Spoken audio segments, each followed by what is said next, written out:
ਓਮ ਸ਼ਾਂਤੀ। ਅੱਜ ਸੁਣਦੇ ਹਾਂ 5 ਤਰੀਕ ਦੇ ਬਾਬਾ ਦੇ ਸਾਕਾਰ ਮਹਾਂਵਾਕਿਆ।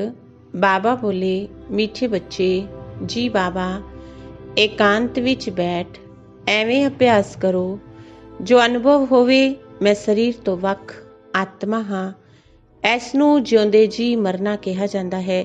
ਪ੍ਰਸ਼ਨ ਹੈ, ਏਕਾਂਤ ਦਾ ਅਰਥ ਕੀ ਹੈ? ਏਕਾਂਤ ਵਿੱਚ ਬੈਠ ਤੁਹਾਨੂੰ ਕਿਹੜਾ ਅਨੁਭਵ ਕਰਨਾ ਹੈ? ਉੱਤਰ, ਏਕਾਂਤ ਦਾ ਅਰਥ ਹੈ ਇੱਕ ਦੀ ਯਾਦ ਵਿੱਚ ਇਸ ਸਰੀਰ ਦਾ ਅੰਤ ਹੋਵੇ।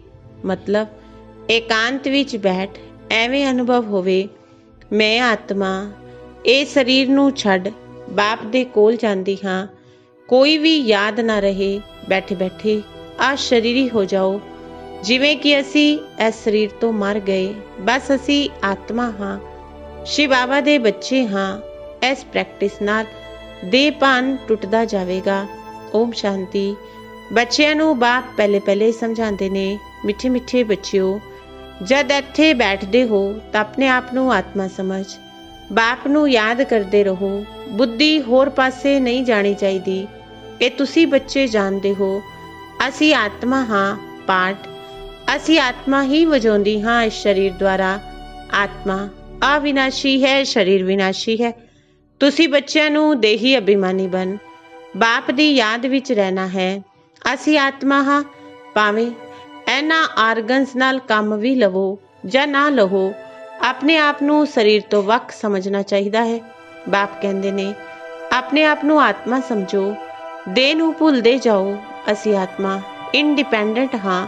ਸਾਨੂੰ ਸਿਵਾਏ ਇੱਕ ਬਾਪ ਦੇ ਹੋਰ ਕਿਸੇ ਨੂੰ ਯਾਦ ਨਹੀਂ ਕਰਨਾ। ਜਿਉਂਦੇ ਜੀ ਮੌਤ ਦੀ ਅਵਸਥਾ ਵਿੱਚ ਰਹਿਣਾ ਹੈ। ਮੇਰੀ ਆਤਮਾ ਦਾ ਯੋਗ ਰਹਿਣਾ ਹੈ ਹੁਣ ਬਾਪ ਦੇ ਨਾਲ। ਬਾਕੀ ਤਾਂ ਦੁਨੀਆ ਤੋਂ ਘਰ ਤੋਂ ਮਰ ਗਏ। ਕਹਿੰਦੇ ਨੇ ਨਾ, ਆਪ ਮੋਏ ਤਾਂ ਮਰ ਗਈ ਦੁਨੀਆ। ਹੁਣ ਜਿਉਂਦੇ ਜੀ ਤੁਹਾਨੂੰ ਮਰਨਾ ਹੈ। ਤੁਸੀਂ ਆਤਮਾ ਸ਼ਿਵ ਬਾਬਾ ਦੇ ਬੱਚੇ ਹੋ। ਸਰੀਰ ਦਾ ਭਾਨ ਉਡਾਉਂਦੇ ਰਹਿਣਾ ਚਾਹੀਦਾ ਹੈ। ਬਾਪ ਕਹਿੰਦੇ ਨੇ, ਆਪਣੇ ਆਪ ਨੂੰ ਆਤਮਾ ਸਮਝੋ, ਮੈਨੂੰ ਯਾਦ ਕਰੋ, ਸਰੀਰ ਦਾ ਭਾਨ ਛੱਡ ਦਿਓ। ਇਹ ਪੁਰਾਣਾ ਸਰੀਰ ਹੈ ਨਾ, ਪੁਰਾਣੀ ਚੀਜ਼ ਨੂੰ ਛੱਡਿਆ ਜਾਂਦਾ ਹੈ ਨਾ। ਆਪਣੇ ਆਪ ਨੂੰ ਆ ਸ਼ਰੀਰੀ ਸਮਝੋ। ਹੁਣ ਤੁਹਾਨੂੰ ਬਾਪ ਨੂੰ ਯਾਦ ਕਰਦੇ ਕਰਦੇ ਬਾਪ ਦੇ ਕੋਲ ਜਾਣਾ ਹੈ। ਐਵੇਂ ਕਰਦੇ ਕਰਦੇ ਫਿਰ ਤੁਹਾਨੂੰ ਆਦਤ ਪੈ ਜਾਵੇਗੀ। ਹੁਣ ਤਾਂ ਤੁਹਾਨੂੰ ਘਰ ਜਾਣਾ ਹੈ, ਫਿਰ ਇਸ ਪੁਰਾਣੀ ਦੁਨੀਆ ਨੂੰ ਯਾਦ ਕਿਉਂ ਕਰੀਏ? ਏਕਾਂਤ ਵਿੱਚ ਬੈਠ ਆਪਣੇ ਨਾਲ ਐਵੇਂ ਮਿਹਨਤ ਕਰਨੀ ਹੈ। ਭਗਤੀ ਮਾਰਗ ਵਿੱਚ ਵੀ ਕੋਠੜੀ ਦੇ ਅੰਦਰ ਬੈਠ ਕੇ ਮਾਲਾ ਫੇਰਦੇ ਨੇ, ਪੂਜਾ ਕਰਦੇ ਨੇ। ਤੁਸੀਂ ਵੀ ਏਕਾਂਤ ਵਿੱਚ ਬੈਠ ਇਹ ਕੋਸ਼ਿਸ਼ ਕਰੋ ਤਾਂ ਆਦਤ ਪੈ ਜਾਵੇਗੀ। ਤੁਹਾਨੂੰ ਮੂੰਹ ਤੋਂ ਕੁਝ ਵੀ ਬੋਲਣਾ ਨਹੀਂ ਹੈ। ਇਸ ਵਿੱਚ ਹੈ ਬੁੱਧੀ ਦੀ ਗੱਲ। ਸ਼ਿਵ ਬਾਬਾ ਤਾਂ ਹੈ ਸਿਖਾਉਣ ਵਾਲਾ, ਉਹਨਾਂ ਨੇ ਤਾਂ ਪੁਰਸ਼ਾਰਥ ਨਹੀਂ ਕਰਨਾ। ਇਹ ਬਾਬਾ ਬ੍ਰਹਮਾ ਬਾਬਾ ਪੁਰਸ਼ਾਰਥ ਕਰਦੇ ਨੇ, ਫਿਰ ਤੁਹਾਨੂੰ ਬੱਚਿਆਂ ਨੂੰ ਵੀ ਸਮਝਾਉਂਦੇ ਨੇ। ਜਿੰਨਾ ਹੋ ਸਕੇ ਐਵੇਂ ਬੈਠ ਕੇ ਵਿਚਾਰ ਕਰੋ। ਹੁਣ ਸਾਨੂੰ ਜਾਣਾ ਹੈ ਵਾਪਸ ਘਰ। ਇਸ ਸਰੀਰ ਨੂੰ ਇੱਥੇ ਛੱਡਣਾ ਹੈ। ਬਾਪ ਨੂੰ ਯਾਦ ਕਰਨ ਨਾਲ ਹੀ ਵਿਕਰਮ ਵਿਨਾਸ਼ ਹੋਣਗੇ, ਉਮਰ ਵੀ ਵਧੇਗੀ। ਅੰਦਰ ਇਹੀ ਚਿੰਤਨ ਚੱਲਦਾ ਰਹਿਣਾ ਚਾਹੀਦਾ ਹੈ। ਬਾਹਰ ਵਿੱਚ ਕੁਝ ਬੋਲਣਾ ਨਹੀਂ ਚਾਹੀਦਾ। ਭਗਤੀ ਮਾਰਗ ਵਿੱਚ ਬ੍ਰਹਮ ਤੱਤਵ ਨੂੰ ਜਾਂ ਕੋਈ ਸ਼ਿਵ ਨੂੰ ਯਾਦ ਕਰਦੇ ਨੇ, ਪਰ ਅਸਲ ਵਿੱਚ ਉਹ ਕੋਈ ਯਾਦ ਨਹੀਂ ਹੈ। ਬਾਪ ਦਾ ਪਰਿਚੈ ਹੀ ਨਹੀਂ ਤਾਂ ਯਾਦ ਕਿਵੇਂ ਕਰੀਏ? ਤੁਹਾਨੂੰ ਹੁਣ ਬਾਪ ਦਾ ਪਰਿਚੈ ਮਿਲਿਆ ਹੈ। ਸਵੇਰੇ ਸਵੇਰੇ ਉੱਠ ਕੇ ਏਕਾਂਤ ਵਿੱਚ ਬੈਠ ਕੇ ਆਪਣੇ ਨਾਲ ਗੱਲਾਂ ਕਰਦੇ ਰਹੋ। ਵਿਚਾਰ ਸਾਗਰ ਮੰਥਨ ਕਰੋ, ਬਾਪ ਨੂੰ ਯਾਦ ਕਰੋ। ਬਾਬਾ, ਮੈਂ ਹੁਣ ਆਇਆ ਕਿ ਆਇਆ ਤੁਹਾਡੀ ਸੱਚੀ ਗੋਦ ਵਿੱਚ, ਉਹ ਹੈ ਰੂਹਾਨੀ ਗੋਦ। ਐਵੇਂ ਆਪਣੇ ਨਾਲ ਗੱਲਾਂ ਕਰਨੀਆਂ ਚਾਹੀਦੀਆਂ ਹੈ। ਬਾਬਾ ਆਇਆ ਹੋਇਆ ਹੈ। ਬਾਪ ਕਲਪ ਆ ਕੇ ਸਾਨੂੰ ਰਾਜਯੋਗ ਸਿਖਾਉਂਦੇ ਨੇ। ਬਾਪ ਕਹਿੰਦੇ ਨੇ, ਸਿਰਫ ਮੈਨੂੰ ਯਾਦ ਕਰੋ, ਚੱਕਰ ਨੂੰ ਯਾਦ ਕਰੋ। ਸਵਦਰਸ਼ਨ ਚੱਕਰਧਾਰੀ ਬਣਨਾ ਹੈ। ਬਾਪ ਵਿੱਚ ਸਾਰਾ ਗਿਆਨ ਹੈ ਨਾ ਚੱਕਰ ਦਾ। ਉਹ ਫਿਰ ਤੁਹਾਨੂੰ ਵੀ ਦਿੰਦੇ ਨੇ। ਤੁਹਾਨੂੰ ਤ੍ਰਿਕਾਲਦਰਸ਼ੀ ਬਣਾ ਰਹੇ ਨੇ। ਤਿੰਨਾਂ ਕਾਲਾਂ ਮਤਲਬ ਆਦਿ ਮੱਧ ਅੰਤ ਨੂੰ ਤੁਸੀਂ ਜਾਣਦੇ ਹੋ। ਬਾਪ ਵੀ ਹੈ ਪਰਮਾਤਮਾ, ਉਹਨਾਂ ਨੂੰ ਸਰੀਰ ਤਾਂ ਹੈ ਨਹੀਂ। ਹੁਣ ਇਸ ਸਰੀਰ ਵਿੱਚ ਬੈਠ ਤੁਹਾਨੂੰ ਸਮਝਾਉਂਦੇ ਨੇ। ਇਹ ਵੰਡਰਫੁਲ ਗੱਲ ਹੈ। ਭਾਗੀਰਥ ਤੇ ਵਿਰਾਜਮਾਨ ਹੋਣਗੇ ਤਾਂ ਜ਼ਰੂਰ ਦੂਜੀ ਆਤਮਾ ਹੈ ਨਾ। ਬਹੁਤ ਜਨਮਾਂ ਦੇ ਅੰਤ ਦਾ ਜਨਮ ਇਹਨਾਂ ਦਾ ਹੈ। ਨੰਬਰ 1 ਪਾਵਨ ਉਹੀ ਨੰਬਰ 1 ਪਤਿਤ ਬੰਦੇ ਨੇ। ਉਹ ਆਪਣੇ ਆਪ ਨੂੰ ਭਗਵਾਨ ਵਿਸ਼ਨੂੰ ਆਦਿ ਨਹੀਂ ਕਹਿੰਦੇ। ਇੱਥੇ ਇੱਕ ਵੀ ਆਤਮਾ ਪਾਵਨ ਨਹੀਂ ਹੈ, ਸਭ ਪਤਿਤ ਨੇ। ਬਾਬਾ ਬੱਚਿਆਂ ਨੂੰ ਸਮਝਾਉਂਦੇ ਨੇ, ਐਵੇਂ ਵਿਚਾਰ ਸਾਗਰ ਮੰਥਨ ਕਰੋ। ਇਸ ਨਾਲ ਤੁਹਾਨੂੰ ਖੁਸ਼ੀ ਵੀ ਰਹੇਗੀ। ਇਸ ਵਿੱਚ ਇਕਾਂਤ ਵੀ ਜ਼ਰੂਰ ਚਾਹੀਦਾ ਹੈ। ਇੱਕ ਦੀ ਯਾਦ ਵਿੱਚ ਸਰੀਰ ਦਾ ਅੰਤ ਹੁੰਦਾ ਹੈ। ਉਹਨਾਂ ਨੂੰ ਕਿਹਾ ਜਾਂਦਾ ਹੈ ਇਕਾਂਤ। ਇਹ ਚਮੜੀ ਛੁੱਟ ਜਾਵੇਗੀ। ਸੰਨਿਆਸੀ ਵੀ ਬ੍ਰਹਮ ਦੀ ਯਾਦ ਵਿੱਚ, ਤੱਤਵ ਦੀ ਯਾਦ ਵਿੱਚ ਰਹਿੰਦੇ ਨੇ। ਉਹ ਯਾਦ ਵਿੱਚ ਰਹਿੰਦੇ ਸਰੀਰ ਦਾ ਭਾਨ ਛੁੱਟ ਜਾਂਦਾ ਹੈ। ਬਸ ਸਾਨੂੰ ਤਾਂ ਬ੍ਰਹਮ ਵਿੱਚ ਜਾ ਕੇ ਲੀਨ ਹੋਣਾ ਹੈ। ਐਵੇਂ ਬੈਠ ਜਾਂਦੇ ਨੇ। ਤਪੱਸਿਆ ਵਿੱਚ ਬੈਠੇ ਸਰੀਰ ਛੱਡ ਦਿੰਦੇ ਨੇ। ਭਗਤੀ ਵਿੱਚ ਤਾਂ ਮਨੁੱਖ ਬਹੁਤ ਧੱਕੇ ਖਾਂਦੇ ਨੇ। ਇਸ ਵਿੱਚ ਧੱਕੇ ਖਾਣ ਦੀ ਗੱਲ ਨਹੀਂ, ਯਾਦ ਵਿੱਚ ਰਹਿਣਾ ਹੈ। ਪਿਛਾੜੀ ਵਿੱਚ ਕੋਈ ਯਾਦ ਨਾ ਰਹੇ। ਗ੍ਰਸਤ ਵਿਵਹਾਰ ਵਿੱਚ ਤਾਂ ਰਹਿਣਾ ਹੀ ਹੈ। ਬਾਕੀ ਟਾਈਮ ਨਿਕਾਲਣਾ ਹੈ। ਸਟੂਡੈਂਟ ਨੂੰ ਪੜ੍ਹਾਈ ਦਾ ਸ਼ੌਂਕ ਹੁੰਦਾ ਹੈ ਨਾ, ਇਹ ਵੀ ਪੜ੍ਹਾਈ ਹੈ। ਆਪਣੇ ਆਪ ਨੂੰ ਆਤਮਾ ਨਾ ਸਮਝਣ ਨਾਲ ਬਾਪ, ਟੀਚਰ, ਗੁਰੂ ਸਭ ਕੁਝ ਭੁੱਲ ਜਾਂਦੇ ਨੇ। ਇਕਾਂਤ ਵਿੱਚ ਬੈਠ ਐਵੇਂ ਵਿਚਾਰ ਕਰੋ। ਗ੍ਰਸਤੀ ਘਰ ਵਿੱਚ ਤਾਂ ਵਾਈਬ੍ਰੇਸ਼ਨ ਠੀਕ ਨਹੀਂ ਰਹਿੰਦਾ। ਜੇਕਰ ਵੱਖਰਾ ਪ੍ਰਬੰਧ ਹੈ ਤਾਂ ਇੱਕ ਕੋਠਰੀ ਵਿੱਚ ਇਕਾਂਤ ਵਿੱਚ ਬੈਠ ਜਾਓ। ਮਾਤਾਵਾਂ ਨੂੰ ਤਾਂ ਦਿਨ ਵਿੱਚ ਵੀ ਟਾਈਮ ਮਿਲਦਾ ਹੈ। ਬੱਚੇ ਆਦਿ ਸਕੂਲ ਚਲੇ ਜਾਂਦੇ ਨੇ ਨਾ। ਜਿੰਨਾ ਟਾਈਮ ਮਿਲੇ ਇਹੀ ਕੋਸ਼ਿਸ਼ ਕਰਦੇ ਰਹੋ। ਤੁਹਾਡਾ ਤਾਂ ਇੱਕ ਘਰ ਹੈ। ਬਾਪ ਦੇ ਤਾਂ ਕਿੰਨੇ ਢੇਰ ਦੇ ਢੇਰ ਦੁਕਾਨ ਨੇ। ਹੋਰ ਵੀ ਵ੍ਰਿੱਧੀ ਹੁੰਦੀ ਜਾਵੇਗੀ। ਮਨੁੱਖਾਂ ਨੂੰ ਤਾਂ ਧੰਦੇ ਆਦਿ ਦੀ ਚਿੰਤਾ ਹੁੰਦੀ ਹੈ ਤਾਂ ਨੀਂਦ ਵੀ ਫਿੱਟ ਜਾਂਦੀ ਹੈ। ਇਹ ਵੀ ਵਪਾਰ ਹੈ ਨਾ। ਕਿੰਨਾ ਵੱਡਾ ਸ਼ਰਾਫ ਹੈ, ਕਿੰਨਾ ਵੱਡਾ ਸੱਟਾ ਮੱਟਾ ਕਰਦੇ ਨੇ। ਪੁਰਾਣਾ ਸਰੀਰ ਆਦਿ ਲੈ ਕੇ ਨਵਾਂ ਦਿੰਦੇ ਨੇ। ਸਭ ਨੂੰ ਰਸਤਾ ਦੱਸਦੇ ਨੇ। ਇਹ ਧੰਦਾ ਤੁਸੀਂ ਵੀ ਕਰਨਾ ਹੈ। ਇਹ ਵਪਾਰ ਬਹੁਤ ਵੱਡਾ ਹੈ। ਵਪਾਰੀ ਨੂੰ ਵਪਾਰ ਦਾ ਹੀ ਖਿਆਲ ਰਹਿੰਦਾ। ਬਾਬਾ ਐਵੇਂ ਪ੍ਰੈਕਟਿਸ ਕਰਦੇ ਨੇ। ਫਿਰ ਦੱਸਦੇ ਨੇ ਬੱਚਿਆਂ ਨੂੰ, ਤੁਸੀਂ ਵੀ ਐਵੇਂ ਕਰੋ। ਜਿੰਨਾ ਤੁਸੀਂ ਬਾਪ ਦੀ ਯਾਦ ਵਿੱਚ ਰਹੋਗੇ, ਆਪੇ ਹੀ ਨੀਂਦ ਫਿੱਟ ਜਾਏਗੀ। ਕਮਾਈ ਵਿੱਚ ਆਤਮਾ ਨੂੰ ਬਹੁਤ ਮਜ਼ਾ ਆਏਗਾ। ਕਮਾਈ ਦੇ ਲਈ ਤਾਂ ਮਨੁੱਖ ਰਾਤ ਨੂੰ ਵੀ ਜਾਗਦੇ ਰਹਿੰਦੇ ਨੇ। ਸੀਜ਼ਨ ਵਿੱਚ ਸਾਰੀ ਰਾਤ ਦੁਕਾਨ ਖੁੱਲਿਆ ਰਹਿੰਦਾ ਹੈ। ਤੁਹਾਡੀ ਕਮਾਈ ਰਾਤ ਨੂੰ ਤੇ ਸਵੇਰ ਨੂੰ ਵੀ ਬਹੁਤ ਚੰਗੀ ਹੋਏਗੀ। ਸਵਦਰਸ਼ਨ ਚੱਕਰਧਾਰੀ ਬਣੋਗੇ, ਤ੍ਰਿਕਾਲਦਰਸ਼ੀ ਬਣਨਗੇ। 21 ਜਨਮਾਂ ਦੇ ਲਈ ਧਨ ਇਕੱਠਾ ਕਰਦੇ ਹੋ। ਮਨੁੱਖ ਸਾਹੂਕਾਰ ਬਣਨ ਦੇ ਲਈ ਕਿੰਨਾ ਪੁਰਸ਼ਾਰਥ ਕਰਦੇ ਹੋ। ਤੁਸੀਂ ਵੀ ਬਾਪ ਨੂੰ ਯਾਦ ਕਰੋਗੇ ਤਾਂ ਵਿਕਰਮ ਵਿਨਾਸ਼ ਹੋਣਗੇ, ਬਲ ਮਿਲੇਗਾ। ਯਾਦ ਦੀ ਯਾਤਰਾ ਤੇ ਨਹੀਂ ਰਹੋਗੇ ਤਾਂ ਬਹੁਤ ਘਾਟਾ ਪੈ ਜਾਏਗਾ। ਕਿਉਂਕਿ ਸਿਰ ਤੇ ਪਾਪਾਂ ਦਾ ਬੋਝਾ ਬਹੁਤ ਹੈ। ਹੁਣ ਜਮਾ ਕਰਨਾ ਹੈ। ਇੱਕ ਨੂੰ ਯਾਦ ਕਰਨਾ ਹੈ, ਤ੍ਰਿਕਾਲਦਰਸ਼ੀ ਬਣਨਾ ਹੈ। ਇਹ ਅਵਿਨਾਸ਼ੀ ਧਨ ਅੱਧਾ ਕਲਪ ਦੇ ਲਈ ਇਕੱਠਾ ਕਰਨਾ ਹੈ। ਇਹ ਤਾਂ ਬਹੁਤ ਵੈਲਿਊਬਲ ਹੈ। ਵਿਚਾਰ ਸਾਗਰ ਮੰਥਨ ਕਰ ਰਤਨ ਕੱਢਣੇ ਨੇ। ਬਾਬਾ ਜਿਵੇਂ ਆਪ ਕਰਦੇ ਨੇ, ਬੱਚਿਆਂ ਨੂੰ ਵੀ ਉਹੀ ਯੁਕਤੀਆਂ ਦੱਸਦੇ ਨੇ। ਕਹਿੰਦੇ ਨੇ ਬਾਬਾ ਮਾਇਆ ਦੇ ਤੂਫਾਨ ਬਹੁਤ ਆਉਂਦੇ ਨੇ। ਬਾਬਾ ਕਹਿੰਦੇ ਜਿੰਨਾ ਹੋ ਸਕੇ ਆਪਣੀ ਸੱਚੀ ਕਮਾਈ ਜਮਾ ਕਰਨੀ ਹੈ। ਇਹੀ ਕੰਮ ਆਉਣੀ ਹੈ। ਇਕਾਂਤ ਵਿੱਚ ਬੈਠ ਬਾਪ ਨੂੰ ਯਾਦ ਕਰਨਾ ਹੈ। ਫੁਰਸਤ ਹੈ ਤਾਂ ਸਰਵਿਸ ਵੀ ਮੰਦਰਾਂ ਆਦਿ ਵਿੱਚ ਬਹੁਤ ਕਰ ਸਕਦੇ ਹੋ। ਬੈਜ ਜ਼ਰੂਰ ਲੱਗਿਆ ਰਵੇ, ਸਭ ਸਮਝ ਜਾਣਗੇ। ਇਹ ਤਾਂ ਰੂਹਾਨੀ ਮਿਲਟਰੀ ਹੈ। ਤੁਸੀਂ ਲਿਖਦੇ ਵੀ ਹੋ, ਅਸੀਂ ਸਵਰਗ ਦੀ ਸਥਾਪਨਾ ਕਰ ਰਹੇ ਹਾਂ। ਆਦਿ ਸਨਾਤਨ ਦੇਵੀ ਦੇਵਤਾ ਧਰਮ ਸੀ, ਹੁਣ ਨਹੀਂ ਹੈ। ਜੋ ਫਿਰ ਸਥਾਪਨ ਕਰਦੇ ਹਾਂ, ਇਹ ਲక్ష్ਮੀ ਨਾਰਾਇਣ ਏਮ ਆਬਜੈਕਟ ਹੈ ਨਾ। ਕਿਸੇ ਸਮੇਂ ਇਹ ਟ੍ਰਾਂਸਲਾਈਟ ਦਾ ਚਿੱਤਰ ਬੈਟਰੀ ਸਹਿਤ ਉਠਾ ਕੇ ਪਰਿਕਰਮਾ ਦੇਣਗੇ। ਸਭ ਨੂੰ ਕਹਿਣਗੇ ਇਹ ਰਾਜ ਅਸੀਂ ਸਥਾਪਨ ਕਰ ਰਹੇ ਹਾਂ। ਇਹ ਚਿੱਤਰ ਸਭ ਤੋਂ ਫਸਟ ਕਲਾਸ ਨੇ। ਇਹ ਚਿੱਤਰ ਬਹੁਤ ਨਾਮੀ ਗ੍ਰਾਮੀ ਹੋ ਜਾਵੇਗਾ।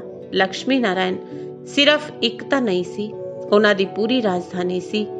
ਇਹ ਸਵਰਾਜ ਅਸੀਂ ਹੁਣ ਸਥਾਪਨ ਕਰ ਰਹੇ ਹਾਂ।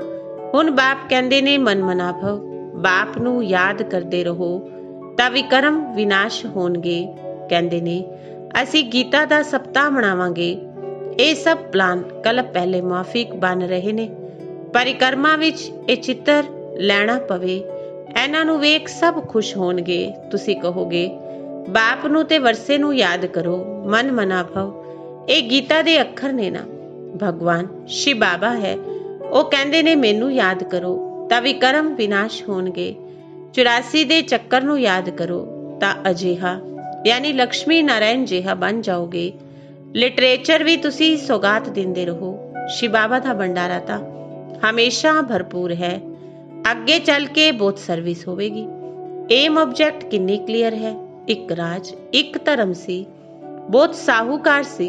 मनुख चाहते ने ना एक राज एक धर्म होवे। मनुख जो चाहते ने सो हुण आसार विखाई देंदे ने। फिर समझणगे ये तां ठीक कहंदे ने। 100% पवित्रता सुख शांति दा राज फिर तो स्थापन कर रहे ने। फिर तुहानू खुशी भी रहेगी। याद विच रहन नाल तीर लगेगा। शांति विच रह के थोड़े अक्खर ही बोलने चाहिए ने, जास्ती आवाज नहीं। गीत कवितावां आदि कुछ भी बाबा पसंद नहीं करते। बाहर वाले मनुखां दी रीस नहीं करनी। तुहाडी गल ही होर है। अपने आप नू आत्मा समझ, बाप नू याद करना है बस। स्लोगन भी चंगे होण, जो मनुख पढ़ के जागन। बच्चे वृद्धि नू पाउंदे रहणगे। खजाना तां भरपूर रहिंदा है ना। बच्चिਆਂ ਦਾ ਦਿੱਤਾ होया बच्चिਆਂ ਦੇ ਕੰਮ ही आउंदा है। बाप तां पैसे नहीं ले आंदे। तुहाड़ियां चीज़ां तुहाडे काम ही आउंदियां ने। भारतवासी जानते ने असी बहुत सुधार कर रहे हाँ। 5 वरे दे अंदर इन्ना अनाज होवेगा जो अनाज की कदे तकलीफ नहीं होएगी।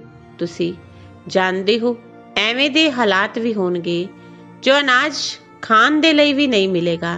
एवें नहीं कि अनाज कोई सस्ता होवेगा। तुसी बच्चे जानते हो असी 21 जन्मां दे लई अपना राज भाग पा रहे हाँ। ये थोड़ी बहुत तकलीफ तो सहन करनी ही है। कहा जाता है खुशी जैसी खुराक नहीं। अति इंद्रिय सुख गोप गोपियां दा गाया होया है। ढेर बच्चे हो जाणगे, जो भी सैपलिंग वाले होणगे वो आंदे रहणगे। झाड़ इत्थे ही वधना है ना। स्थापना हो रही है। होर धर्मां विच एवें नहीं हुंदा। वो तां उपर तो आंदे ने। ये तां जिवें झाड़ स्थापन होया ही पिया है। इस विच फिर नंबरवार आंदे जाणगे, वृद्धि नूं पाउंदे जाणगे। तकलीफ कुछ भी नहीं। उन्हां नूं तां उपर तो आके पाठ वजाउणा ही है। इस विच महिमा दी की गल है। धर्म स्थापक दे पिछाड़ी आउंदे रहिंदे ने। ਉਹ ਸਿੱਖਿਆ ਕੀ ਦੇਣਗੇ ਸਦਗਤੀ ਦੀ? ਕੁਝ ਵੀ ਨਹੀਂ। ਇੱਥੇ ਤਾਂ ਬਾਪ ਭਵਿੱਖ ਦੇਵੀ ਦੇਵਤਾ ਧਰਮ ਦੀ ਸਥਾਪਨਾ ਕਰ ਰਹੇ ਨੇ। ਸੰਗਮ ਯੁੱਗ ਤੇ ਨਵਾਂ ਸੈਪਲਿੰਗ ਲਗਾ ਰਹੇ ਨੇ। ਪਹਿਲੇ ਪੌਦਿਆਂ ਨੂੰ ਗਮਲੇ 'ਚ ਲਗਾ ਕੇ ਫਿਰ ਥੱਲੇ ਲਗਾ ਦਿੰਦੇ ਨੇ। ਹੌਲੀ ਹੌਲੀ ਵ੍ਰਿੱਧੀ ਹੁੰਦੀ ਜਾਂਦੀ ਹੈ। ਤੁਸੀਂ ਵੀ ਹੁਣ ਪੌਦਾ ਲਗਾ ਰਹੇ ਹੋ, ਫਿਰ ਸਤਜੁਗ ਵਿੱਚ ਵ੍ਰਿੱਧੀ ਨੂੰ ਪਾ ਕੇ ਰਾਜ ਭਾਗ ਪਾਓਗੇ। ਤੁਸੀਂ ਨਵੀਂ ਦੁਨੀਆ ਦੀ ਸਥਾਪਨਾ ਕਰ ਰਹੇ ਹੋ। ਮਨੁੱਖ ਸਮਝਦੇ ਨੇ ਅੱਜ ਹੁਣ ਕਲਯੁਗ ਵਿੱਚ ਬਹੁਤ ਵਰੇ ਪਏ ਹੋਏ ਨੇ, ਕਿਉਂਕਿ ਸ਼ਾਸਤਰਾਂ ਵਿੱਚ ਲੱਖਾਂ ਵਰੇ ਲਿਖ ਦਿੱਤੇ। ਸਮਝਦੇ ਨੇ ਕਲਯੁਗ ਵਿੱਚ ਹਾਲੇ 40,000 ਵਰੇ ਪਏ ਹੋਏ ਨੇ, ਫਿਰ ਬਾਪ ਆ ਕੇ ਨਵੀਂ ਦੁਨੀਆ ਬਣਾਉਣਗੇ। ਕਈ ਸਮਝਦੇ ਨੇ ਇਹ ਤਾਂ ਉਹੀ ਮਹਾਭਾਰਤ ਲੜਾਈ ਹੈ, ਗੀਤਾ ਦਾ ਭਗਵਾਨ ਵੀ ਜ਼ਰੂਰ ਹੋਵੇਗਾ। ਤੁਸੀਂ ਦੱਸਦੇ ਹੋ ਕ੍ਰਿਸ਼ਨ ਤਾਂ ਨਹੀਂ। ਬਾਬਾ ਨੇ ਸਮਝਾਇਆ ਕ੍ਰਿਸ਼ਨ ਤਾਂ ਖੁਦ 84 ਜਨਮ ਲੈਂਦੇ ਨੇ, ਇੱਕ ਫੀਚਰ ਨਾ ਮਿਲੇ ਦੂਜੇ ਨਾਲ। ਇੱਥੇ ਫਿਰ ਕ੍ਰਿਸ਼ਨ ਕਿਵੇਂ ਆਉਣਗੇ? ਕੋਈ ਵੀ ਇਹਨਾਂ ਗੱਲਾਂ ਤੇ ਵਿਚਾਰ ਨਹੀਂ ਕਰਦੇ। ਤੁਸੀਂ ਸਮਝਦੇ ਹੋ ਕ੍ਰਿਸ਼ਨ ਸਵਰਗ ਦਾ ਪ੍ਰਿੰਸ, ਉਹ ਫਿਰ ਦੁਆਪਰ ਵਿੱਚੋਂ ਕਿੱਥੋਂ ਆਵੇਗਾ? ਇਸ ਲక్ష్ਮੀ ਨਾਰਾਇਣ ਦੇ ਚਿੱਤਰ ਨੂੰ ਵੇਖਣ ਨਾਲ ਹੀ ਸਮਝ ਵਿੱਚ ਆਂਦਾ ਹੈ ਕਿ ਸ਼ਿਵ ਬਾਬਾ ਇਹ ਵਰਸਾ ਹੁਣ ਦੇ ਰਹੇ ਨੇ। ਸਤਜੁਗ ਦੀ ਸਥਾਪਨਾ ਕਰਨ ਵਾਲਾ ਇੱਕ ਬਾਪ ਹੀ ਹੈ। ਇਹ ਗੋਲਾ ਝਾੜ ਆਦਿ ਦੇ ਚਿੱਤਰ ਘੱਟ ਥੋੜੀ ਨੇ। ਇੱਕ ਦਿਨ ਤੁਹਾਡੇ ਕੋਲ ਇਹ ਸਭ ਚਿੱਤਰ ਟ੍ਰਾਂਸਲਾਈਟ ਦੇ ਬਣ ਜਾਣਗੇ। ਫਿਰ ਸਭ ਕਹਿਣਗੇ ਸਾਨੂੰ ਅਜਿਹੇ ਚਿੱਤਰ ਹੀ ਚਾਹੀਦੇ ਨੇ। ਇਹਨਾਂ ਚਿੱਤਰਾਂ ਤੋਂ ਫਿਰ ਵਿਹੰਗ ਮਾਰਗ ਦੀ ਸਰਵਿਸ ਹੋ ਜਾਏਗੀ।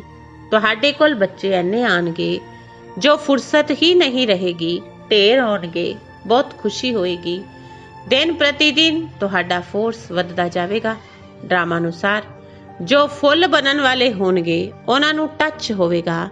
ਤੁਸੀਂ ਬੱਚਿਆਂ ਨੂੰ ਐਵੇਂ ਨਹੀਂ ਕਹਿਣਾ ਪਵੇਗਾ ਬਾਬਾ ਇਹਨਾਂ ਦੀ ਬੁੱਧੀ ਨੂੰ ਟੱਚ ਕਰੋ। ਟੱਚ ਕੋਈ ਬਾਬਾ ਥੋੜੀ ਕਰਦੇ ਨੇ। ਸਮੇਂ ਤੇ ਆਪੇ ਹੀ ਟੱਚ ਹੋਵੇਗਾ। ਬਾਬਾ ਤਾਂ ਰਸਤਾ ਦੱਸਣਗੇ ਨਾ। ਬਹੁਤ ਬੱਚੀਆਂ ਲਿਖਦੀਆਂ ਨੇ ਬਾਬਾ ਸਾਡੇ ਪਤੀ ਦੀ ਬੁੱਧੀ ਨੂੰ ਟੱਚ ਕਰੋ।